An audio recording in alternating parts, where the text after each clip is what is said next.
So, kind of following up on that, the rule is only those people we cover can go within 100 feet of the polling place and can remain within 100 feet of the polling place. There's actually a mistake, shocking I know, in the manual, page 147. If you go to 204C06, the 4th line down, it says in there, it's, shall stand within 100 feet of the entrance to a polling place. That's actually supposed to say of the building in which the polling place is located. And that's, I think that was a change that occurred 2 years ago. It used to be that 100-foot rule applied to the entrance, which was literally the entrance to where the voting machines were. So there were times when people could actually be in the building legally. That's changed, so it's the building in which the polling place is located, and the 100-foot rule applies to the perimeter of the building. There's an additional perimeter that applies if you're soliciting. So if you're engaging in partisan activities and trying to encourage people to vote in a certain way, it's within 100 feet of the property on which the building is located. So there's a wider perimeter for solicitation activities. You can't threaten or coerce individuals to vote in a particular manner. There's anti-intimidation rules. We're going to touch on that a little bit in the Mobile Legal Volunteer training in light of some of the publicized efforts that Marie mentioned by other voting rights groups. Absentee voting, you can vote by absentee ballot if you will not be in your precinct on election day. That may apply to you. I voted by absentee ballot last year because of that. It's really easy. You just go down to City Hall and it takes about 5 minutes. If you know you're going to be ill on election day, you can register by absentee ballot if you have a disability, religious discipline, or service as an election judge. Particularly, if you're going to be staffing multiple shifts, we'd encourage you to vote by absentee ballot if you want to vote and are eligible.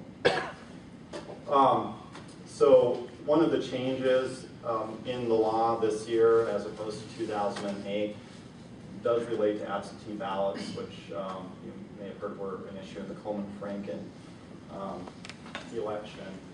But it used to be that if you submitted an absentee ballot, you could still show up on election day and vote, and then your election day vote would count and your absentee ballot would get kicked out.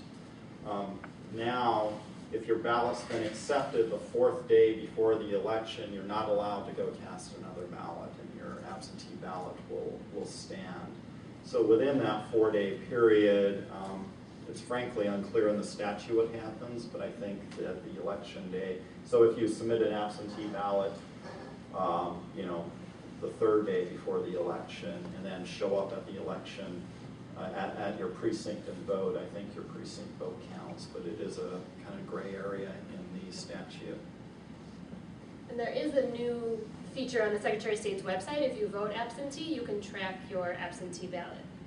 They also, for the first time, have a registration lookup on the Secretary of State's website. So if you're registered or you don't know if you're registered, you can look yourself up and find out. So some of the issues that happen from time to time are there machines go down, or a particular precinct doesn't have enough machines to handle the number of people they have. They are required to have backup machines. They're supposed to be relatively private so other voters can't see how you're voting. If we encounter these issues, we just call into the hotline, and we call the election officials, and they've been very responsive and sent people out to address these problems. And that is it. So that's the yes. So the vouching, or the element of vouching is residency? Yeah, in order to vouch, you have to be a registered voter in that precinct. Right. But the person who's doing the vouching is only vouching for residency. That's right. They're saying that, I know that this person lives in this precinct. And then the person who is voting signs an oath with respect to citizenship and all that. So right now we're going to split. If you are a hotline volunteer, you'll go with Maureen just to a room around the corner called the Salt Lake Room. And if you're a mobile legal volunteer, you can stay in here. And we'll just run through some procedures for both of those. It'll take about 15 more minutes.